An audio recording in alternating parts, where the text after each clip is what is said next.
বাঁদরে কি করে? বাঁদরামি। মাতালে কি করে? মাতলামি। মাতালে কি করে? মাতলামি। আর জানোয়ারে কি করে? জানোয়ারি। আজ 12টা থেকে শুরু হবে, জানোয়াররা জানোয়ারি করবে। জানোয়াররা জানোয়ার নদীর ধারে কাটোয়া দিয়ে কত বক্স লাগিয়েছে, সব নিজে নিজে জায়গায় ঘেরেছে, রাত 12টাতে কুদুকুদি করবে, জানোয়াররা করবে জানোয়ারি। নৌকাতে পার হচ্ছি তো মনে হচ্ছে আজাবে পার হচ্ছি, দুদিক থেকে বক্সের এত চাপ। জি, জানোয়াররা জানোয়ারি করবে, সব ভালো লাগবে, সারা রাত লাফাবে, কিন্তু জালসাতে 2 ঘন্টা থাকতে ভালো লাগবে না। কারণ তাদেরকে এমন সাপে কেটেছে, তার নাম হলো দুনিয়া। আল্লাহ বলছেন, একটা চোর চুরি করে, একটা ছেলে চুরি করে, একটা ছেলে খুন করে, ওই ছেলেটা মার্ডার করে, ওই ছেলেটা মদ খায়। হঠাৎ একদিন বোম বাঁধছিল, বোম বাঁধতে বাঁধতে নিজের বোম নিজের হাতে ফুটে গেছে, হাতটা যেন চুরমার হয়ে গেছে। মা মাথায় মেরে মেরে কাঁদছে, ও বেটা সেলিম, তুই ভালো হলি না বাবা, তোর জন্য আমার কলিজা চলে গেল বাবা রে, তোর হাতটা ক্ষত বিক্ষত হয়ে গেছে। চাপ চাচা দৌড় করে অ্যাম্বুলেন্স করে নিয়ে চলে গেল তাকে কৃষ্ণনগর। ডাক্তার চিকিৎসা শুরু হয়ে গেল, বহরমপুরে চিকিৎসা চলছে। চলতে চলতে 1 মাস 2 মাস 3 মাস পার হয়ে গেল, হসপিটালে বেডে পড়ে আছে। হাতটাকে সুন্দর করে করে করে করে করে করে করে করে সেলাই করে করে ওই রকম হাত বানিয়ে দিয়েছে। ডাক্তার বলে দিয়েছে, আপনাদের রুগীকে আগামী পরশু ছেড়ে দিব। মায়ের বুকটা ভরে গেল, ছেলে আমার সুস্থ হয়ে গেছে। মা দেখা করতে গেছে, দেখা করতে গিয়ে বলছে, বাবা সেলিম, তোর হাতটা দেখি। কাপড়ের ভিতর থেকে বের করে দেখছে অনেকগুলো সেলাই সুন্দর করে করে হাতের মতো বানিয়েছে। আমার হাতটা দিয়ে বলছে, বাবা আমাকে একবার ধর। টিপে ধরলো, ছাড় রে বাবা, তো ছেড়ে দিল। মা ফিক করে হেসে বলছে, সুবহানাল্লাহ, আমার আল্লাহ আমার ছেলের হাত কত সুন্দর করে দিয়েছে। কিন্তু মায়ের চোখের পানি তখনও বন্ধ হচ্ছে না। ও বাপ সেলিম রে, ওই পথ থেকে তুই সরে আয়, ওই পথ থেকে সরে আয়, চুরি করিস না, ডাকাতি করিস না। তোকে কোন ডাক্তার দেখছে? তো দেখছে প্রেসক্রিপশনে লেখা আছে ডি ভট্টাচার্য দেখছে, হাসানুজ্জামান দেখছে, ডাক্তার রিজাউল করিম দেখছে। তো রাউন্ডে কখন আসবে? 11:40 আসবে। অপেক্ষায় করে আছে। যেই ডাক্তার রিজাউল করিম রাউন্ডে ঢুকেছে, ছুটি লিখে দেবে, ওকে বের করে দেবে, যাও বাড়ি চলে যাও সুস্থ। এই ছুটি লেখার জন্য অপেক্ষায় দাঁড়িয়ে আছে সবাই। বুড়ি মাও দাঁড়িয়ে আছে, ডাক্তারকে দেখে জড়িয়ে ধরে নিয়েছে, দিয়ে বলছে, ও বাপ ডাক্তার, আমার ছেলের হাতটাকে তুমি কত ওষুধ, ট্যাবলেট আর ইঞ্জেকশন দিয়ে সেলাই দিয়ে ঠিক করেছো, তবে আর 2টা ইঞ্জেকশন লিখে দাও যেন চুরি না করে। আছে ট্যাবলেট দিবে, বেনামাজিকে 2খানা ট্যাবলেট দিয়ে দেবে, কাল থেকে 5 ওয়াক্ত নামাজ পড়বে। আছে ব্যবস্থা? নেই। কারণ এটা আত্মার রোগ, এটা দেহের রোগ নয়। একটা লোক চুরি করছে, তো পুলিশে নিয়ে যাওয়া, দেহতে মারছে, আর যে চুরি করাকে খুঁজিয়ে পেয়েছে না আত্মাটাকে, চিকিৎসা হবে কি করে? চুরি করছে একজন, মার খেয়েছে আর একজন, অবস্থা তো চলছে উল্টো। জি, তো এর নাম হলো আত্মা, আর এর নাম হলো দেহ। আত্মা তৈরি হয়েছে মাটি থেকে, আত্মা ধ্বংস হবে মাটিতে। আত্মার খাবার আছে মাটিতে, আত্মার ওষুধ আছে মাটিতে। আত্মা তো আস্তাগফিরুল্লাহ, দেহ তৈরি হয়েছে মাটি থেকে, দেহ ধ্বংস হবে মাটিতে। দেহের খাবার আছে মাটিতে, দেহের ওষুধ আছে মাটিতে। দেহ তৈরি হয়েছে মাটি থেকে, দেহ ধ্বংস হবে মাটিতে। দেহের খাবার আছে মাটিতে, দেহ আপনার কিনা ওষুধ আছে মাটিতে। আত্মা এসেছে আল্লাহর কাছ থেকে, আত্মা ফিরে যাবে আল্লাহর কাছে। আত্মার ওষুধ আছে আল্লাহর জিকিরে, আত্মার খাবার আছে আল্লাহর জিকিরে। আত্মা এসেছে আল্লাহর কাছ থেকে, আত্মা ফিরে যাবে আল্লাহর কাছে। আত্মার খাবার আছে আল্লাহর জিকিরে, আত্মার ওষুধ আছে আল্লাহর জিকিরে। এখানে 2 in 1 আছে। একটা ছেলের মাথায় 1 কুইন্টালের চাউলের বস্তা চাপিয়ে দেন, করিমপুর থেকে মাথায় করে নিয়ে এসে আপনার গ্রামে নামিয়ে দেবে, গোপালীপাড়া মসজিদে নামিয়ে দেবে। আর সে বলবে, মাওলানা আপনি যে দায়িত্বটা দিয়েছিলেন আমি পুরা করে নিলাম, আর চোখের সামনে 4 রাকাত ফরজ নামাজ হচ্ছে কিন্তু পড়তে পারলো না। ওকে জানতে হবে ওর দেহ সুস্থ আছে কিন্তু আত্মা রোগী হয়ে গেছে। আর একটা লোককে 5 কেজি মাল দিলে বোয়াতে পারবে না, প্যারালাইসিসের রোগী, আজান শুনে ট্যাং টানতে টানতে এসে মসজিদে সাজদায় পড়ে গেল। জানতে হবে এর আত্মাটা সুস্থ আছে, দেহের রোগ হয়েছে। আজকে মানুষ আত্মার রোগে বেশি ভুগছে, দেহের রোগ কমে গেছে, আত্মার রোগে বেশি ভুগছে।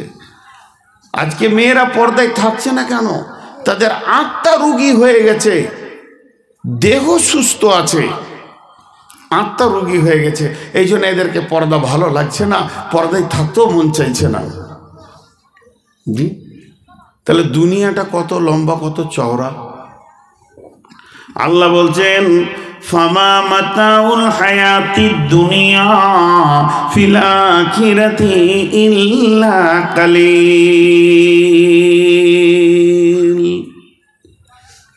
কিয়ামতের ময়দানটা কত লম্বা চওড়া হবে। কানা মিকদারুহু 50 আলফ সানাতিন, 50,000 বছরে একটা দিন হবে। তো কিয়ামতের দিনটা 50,000 বছরে হবে। আর দুনিয়াটা আমরা কদিন বাঁচি? তাহলে ওই 50,000কে 24 দিয়ে ভাগ করেন, 2100 বছর প্লাস হবে। তার মানে তখন একটা ঘন্টা হবে।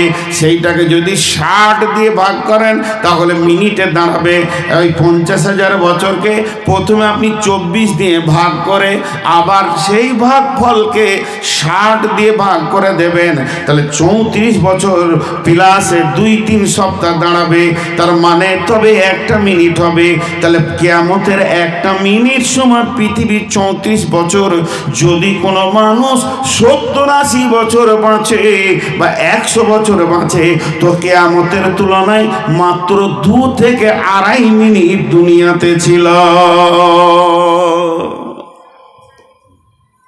জি, আমি জিজ্ঞেস করি অনেক জায়গায়, আপনাদের জানাজার নামাজ হয়? আপনাদের এলাকায় মানুষ মরলে জানাজার নামাজ হয়? তো জানাজার নামাজের আজান দেন? দেন না। কোন ধরনের লোক জমা হবে কি করে? আজান দেয় না? দেয়।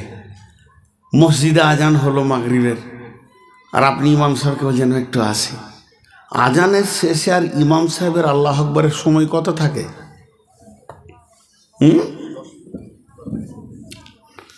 মুয়াজ্জিনের তকবীর, শেষ তকবীরে কি হয়? কাদ কামাতিস সালাহ, কাদ কামাতিস সালাহ, আল্লাহু আকবার, আল্লাহু আকবার, লা ইলাহা। আর ইমামের আল্লাহু আকবার কতটা পার্থক্য থাকে? কয়েক সেকেন্ড। যদি বিরাট বড় ইজতেমা হয়, ভাই কাতারগুলো সোজা করেন, ভাই ডান দিকে দেখেন, বাঁ দিকে দেখেন, ভাই এই সামনে লোক একটু দাঁড়ায়, ভাই আপনি একটু পিছান, 1 মিনিট। এটা দুনিয়া। এটা মারফুল কোরআনে তাফসীর করেছে, কি বলছেন? ফামা মাতাউল হায়াতিদ দুনিয়া ফিল আখিরাতি ইল্লা কালিল। ও পৃথিবীর বাসীরা, ও দুনিয়াওয়ালা, তোমরা কান করে শোনো। যেদিন তুমি পৃথিবীতে এসেছো তোমার কানে আজান পড়ে গেছে, তোমার কানে তাকবীর পড়ে গেছে, তার মানে তোমার জিন্দেগির আজানটা শেষ হয়ে গেছে। তোমার ইমামও রেডি হয়ে আছে, খালি তুমি মরে দেখো।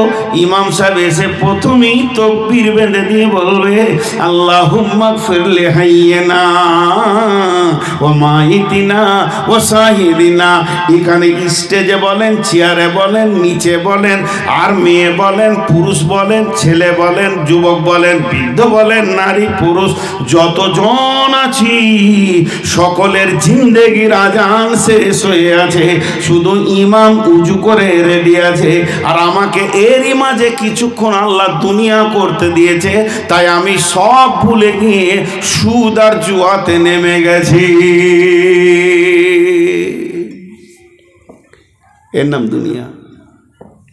শেখ সাদির কথা এটা তো তফসির। শেখ সাদি কথা কি বলছেন? जहाँ आए बेरादार नोमानत बकर दिलंदार जहाँ फरी बंदबास मकुंता के एबार उम्र के दुनिया पोस्ट के बेसियार कासे चे तू परवरदा कोस चुहंगे रफ्तान को न जाने पाक चेबर ताकते मुर्दाने चेबर रुए खा। শেখ সাদির কথাটা কত মজা।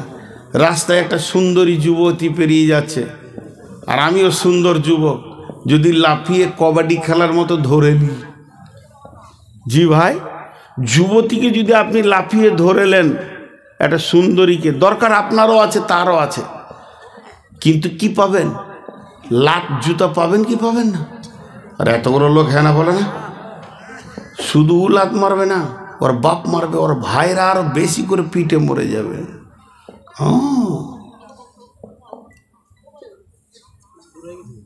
কি হয়েছে? ও জানোয়ার, হ্যাঁ জানোয়ার, ও জানোয়াররা শুরু করে দিয়ে, হ্যাঁ আমি তো খেয়ালই করি নাই, জানোয়ারদের উৎপাত শুরু হয়ে গেছে। তো এবার শুনেন, ওই ছেলেটা লাত খাবে কি খাবে না? লাভ দিতে হলে জি, হ্যাঁ, ওই যে আমার ভাই জানিলে তোমাকে দিবে রে জেলে, মাঝি তুমি দেশে যাও চলিয়া। আর বাকিটা বলবো না জি, আমার কাকের কলসি জলে গিয়াছে ভাসি, মাঝি রে তোর ঢেউকা লাগিয়া। তো ভাই জানলে তোকে জুতাবে, মেয়েটা বলছে। তো এবার শেখ সাদি বলছে, তুই খ্যাপা বলি মেয়েটাকে লাভ মেরে ধরতে গেলি। যদি তুই চালাক হস, ওই মেয়েটার গার্জেন আছে, বাপ আছে, বাপ মরে গেছে, তো ভাই আছে, ওর যে গার্জেন আছে, চালাক হলে তাকেই লাভ মেরে বুকের ওপরে চেপেলে তোকে কেউ মারবে না, জুতাবে না, তার গালে চুমা দে, তার অন্তরটাকে তুই আপন করেলে, ওর বাপ যদি তোকে ভালো মনে করে লেয়, আর তুই যদি ওর বাপের হৃদয়টা কেড়ে নিতে পারিস, ওই মেয়েটি তোর কম্বলের তলে থাকবে। আর যারা মারতো তোকে, ওর ভাইয়েরা, ওদেরকে শালা বলে ডাকবি, সারা জীবন জান ভরে যাবে। অতএব চালাক হলে মেয়ের গায়ে হাত দেওয়ার আগে মেয়ের বাপকে ধরে লাও। শেখ সাদি বলছে, পৃথিবী যদি তোদেরকে ভালো লাগে রে, পৃথিবীকে ধরতে যাস না, জাহান্নামের মেরে, জাহান্নামের ফেরেশতারা মেরে তোকে লাথিয়ে লম্বা করে দেবে। যদি পৃথিবী ভালো লাগে তো আল্লাহকে জড়িয়ে ধর, পৃথিবীটা তোর পায়ের কোত্তা বানিয়ে দেবে, সেই সাথে ওই ফেরেশতারা জান্নাতে জামাইয়ের মতো পৌঁছে দেবে। পৃথিবীকে লাভ মেরে ধরতে যাস না। আজ পর্যন্ত কেউ ধরতে পারেনি। সূর্য ধরা সম্ভব, কিন্তু ছায়া ধরা সম্ভব নয়। তারপরেও কাছে আছে। সূর্য ধরা সম্ভব রকেট নিয়ে, কিন্তু ছায়া ধরা, কিন্তু আছে কে কাছে? ছায়া। বলছে পৃথিবী ছায়ার মতো, তুই এক লাভ মারবি তো আর এক লাভ মারবে, পাগল হয়ে যাবে একে। আজ পর্যন্ত পৃথিবীর ইতিহাসে, আজকে একটা দাগ টেনে দে, মানে 1 জানুয়ারি ঢুকে গেল, তো 23 সাল যে চলে গেল 2 মিনিট আগে, তো এখান থেকে দাগ মেরে দিয়ে প্রথম থেকে আজ পর্যন্ত 23 সাল পর্যন্ত কেউ পৃথিবী কিনে শান্তি পায়নি, তুইও পাবি না।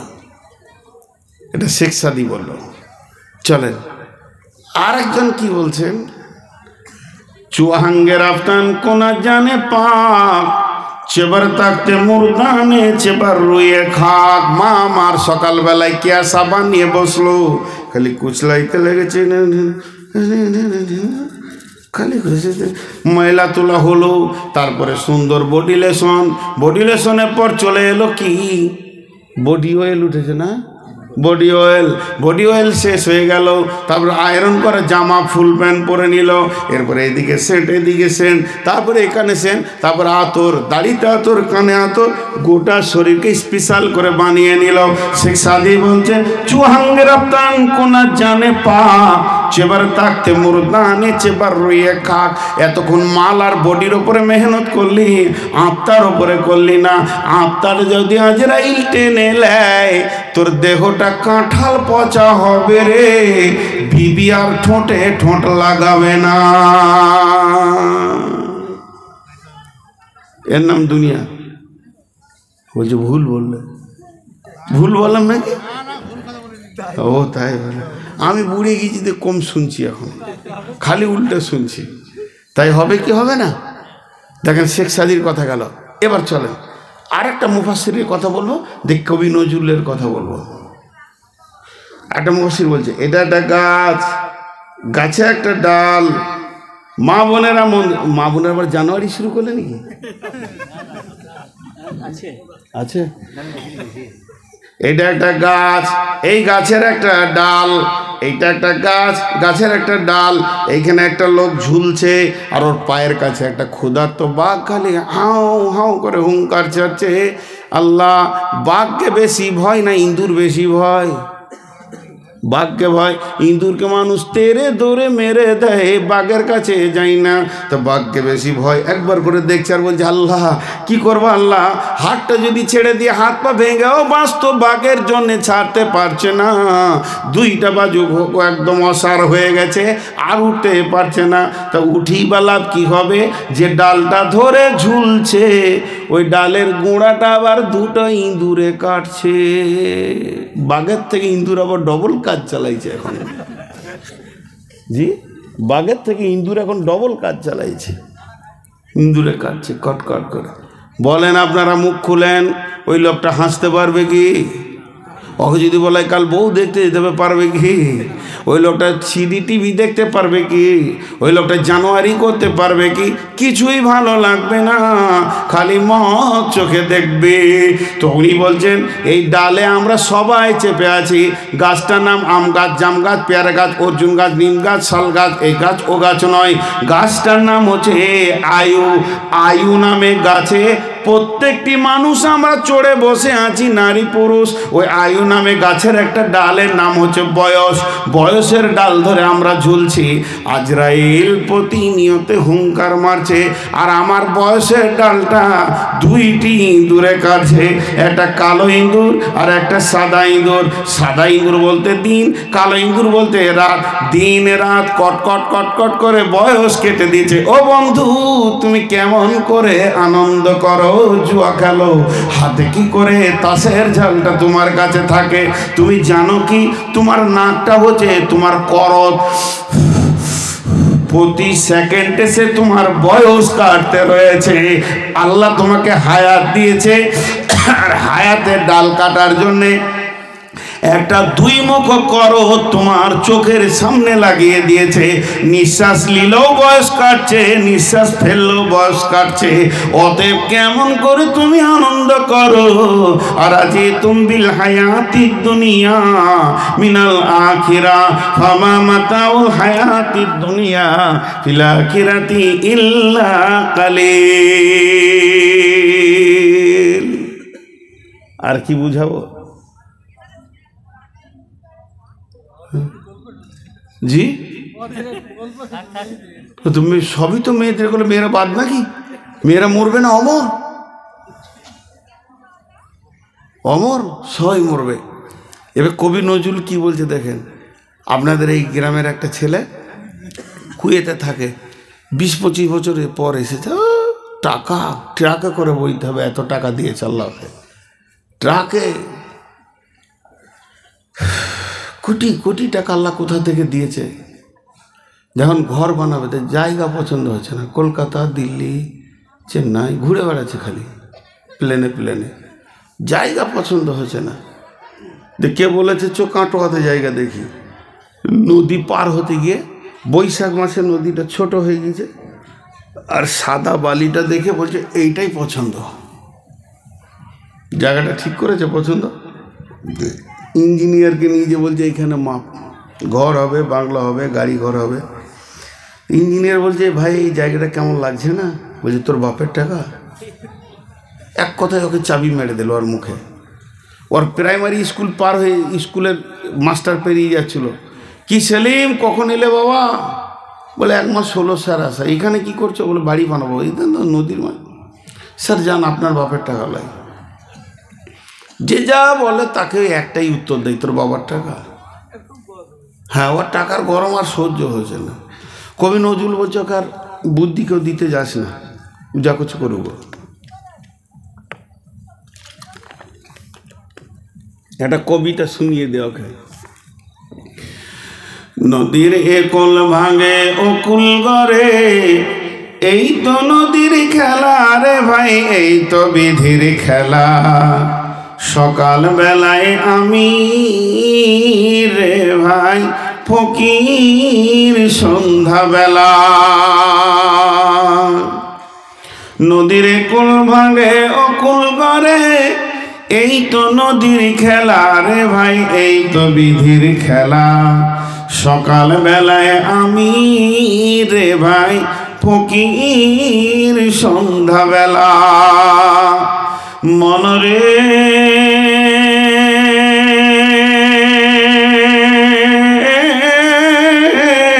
সেই নদীর মাঝে কোন ভরসায়, সেই নদর মাঝে, সেই নদীর মাঝে কোন ভরসায় বাঁধলি বাসা সুখের আশায়। যখন ধরলো ভাঙন পেলি না তুই পারে যাবার ভেলা। এই তো নদীর খেলা রে ভাই, এই তো বিধির খেলা। সকালবেলায় আমি রে ভাই ফকির সন্ধ্যাবেলা।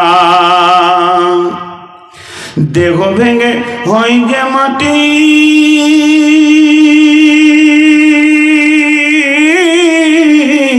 দেহ ভেঙে, দেহ ভেঙে হয় যে মাটি, মাটিতে হয় দেহ।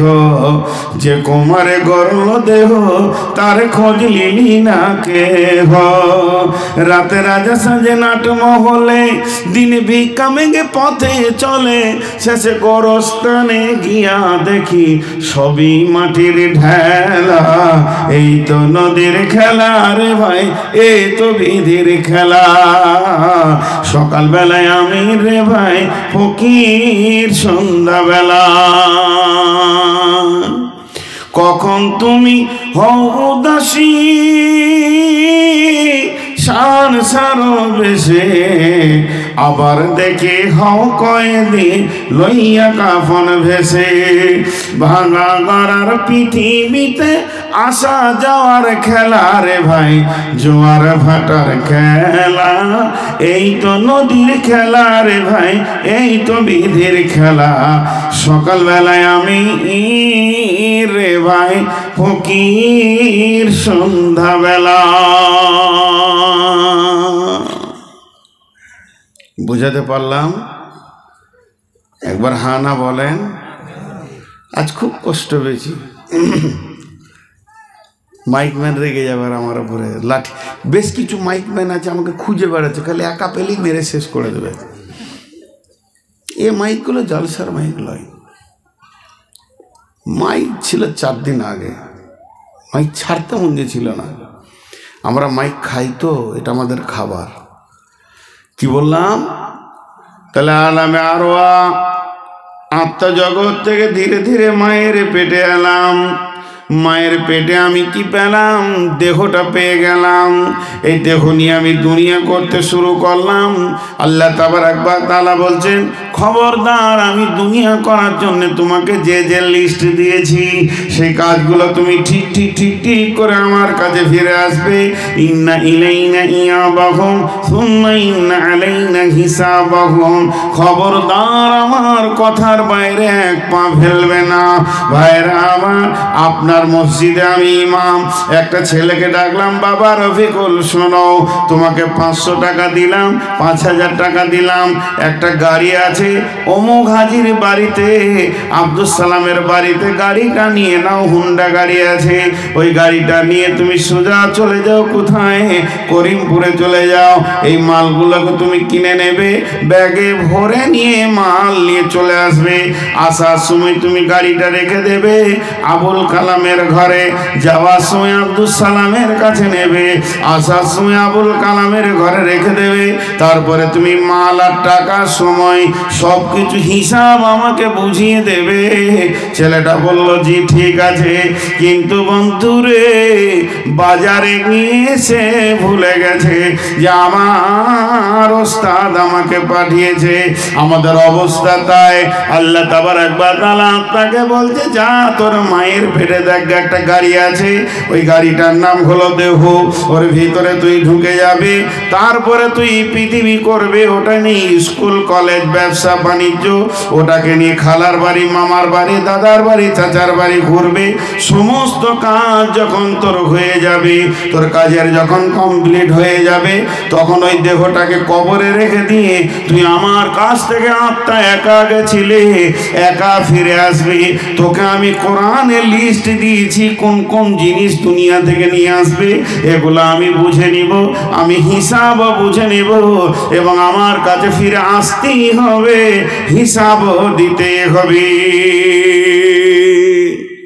যেমন আমি বাংলাদেশে যাই, প্রতি বছর 1 মাস 2 মাস করে থেকে আসি, সেখানে ঘোরাফেরা করে একটা গাড়ি আছে, তাকে ডেকে নিই বর্ডারে তুমি এসো, সে এসে যায়। ওই গাড়িটা নিয়ে গোটা বাংলাদেশে ঘোরাফেরা আমার কাজ সমস্তকে শেষ করে দিয়ে যেদিন আমি আসি ওই দেশের গাড়ি ওই দেশে রেখে দিয়ে যেমনি আমি একা গেছিলাম একা ফিরে আসি। আত্মার দেহের খেলটা ওই রকম বন্ধুরে, আত্মা আসে আল্লাহর কাছ থেকে, দেহ আল্লাহর কাছ থেকে আসে না।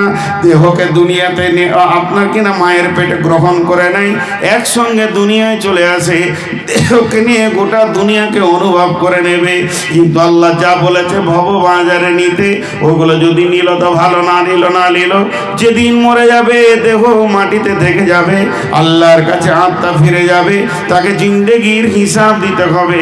আল্লাহ তাবারক ওয়া তাআলা বলছেন তোরা যখনই কি হচ্ছে তোদের, তোরা দুনিয়া নামে জগতে যখনই পৌঁছে গেছিস, তখন রবের কথা তোরা ভুলে গেছিস, তোরা এত আত্মহারা হয়ে গেছিস। তোদের রব যে তোদেরকে পাঠিয়েছে কোনো কাজ দিয়ে, এটা তোদের মাথাতেই আর থাকছে না। আল্লাহ তাবারক ওয়া তাআলা এর পরের আয়াতে বলছেন ইল্লা তাগফিরু ইউআযিবকুম আযাবান আলীমা ওয়া ইস্তাবদিল কওমান গায়রাকুম ওয়া লা তাজুরুহু শাইআ ওয়াল্লাহু আলা কুল্লি শাইইন কাদির।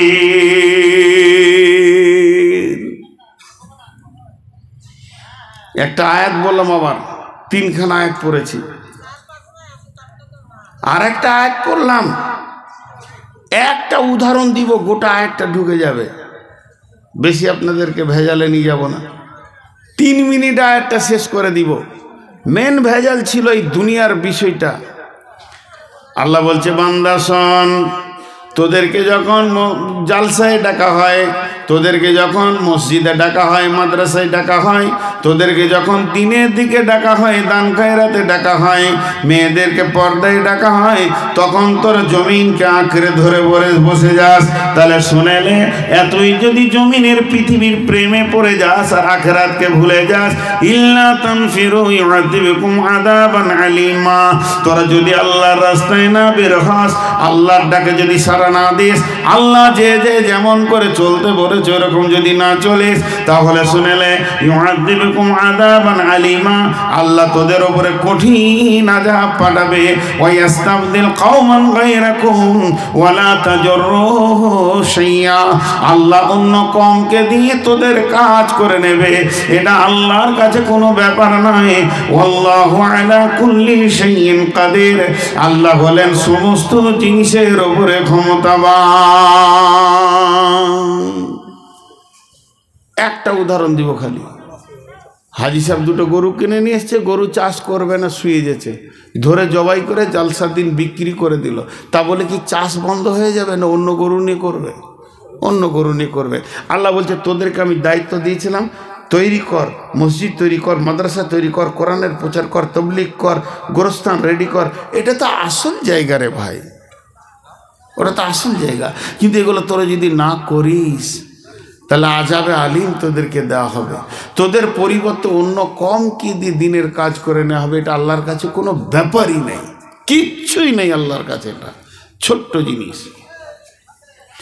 আল্লাহ এরপরে কি বলছেন, إلا تنصروه فقد نصره الله إذ أخرجه الذين كفروا ثاني اثنين إذ هما في الغار إذ يقول لصاحبه لا تحزن إن الله معنا فأنزل الله سكينته عليه وأيده بجنود لم تروها وجعل كلمة الذين كفروا السفلى وكلمة الله هي العليا والله আজিজুন হাকীম। ভাইরা আমার, আছেন তো গোটা 10, এতেই যদি 6টা দাঁড়িয়ে যান, প্রথম থেকে ক্ষত দিলে বকছি, কিছু বলার নেই। কিন্তু আপনারা যে আমার কাছে কম দামি তা নন, তাহলে আমি বক্তব্য করতাম না। অনেক অনেক অনেক দামি। অতএব সবাই যদি চলেই যান তা আমি আর বসে থেকে কি করি? জি, এক এক করে যেতে শুরু করেছেন। আর জালসা কমিটি দেখেন এখানে উদ্দেশ্য লিখে দিয়েছে গোরস্থানের উন্নতি কল্পে। তো গোরস্থানের উন্নতি করার বুদ্ধি আর জানে না, পিস্তল লাগবে, প্রতিদিন মারো আর গোরস্থানে ভরো, উন্নতি তো হবেই। গোরস্থানের উন্নতি তো একটাই রাস্তা,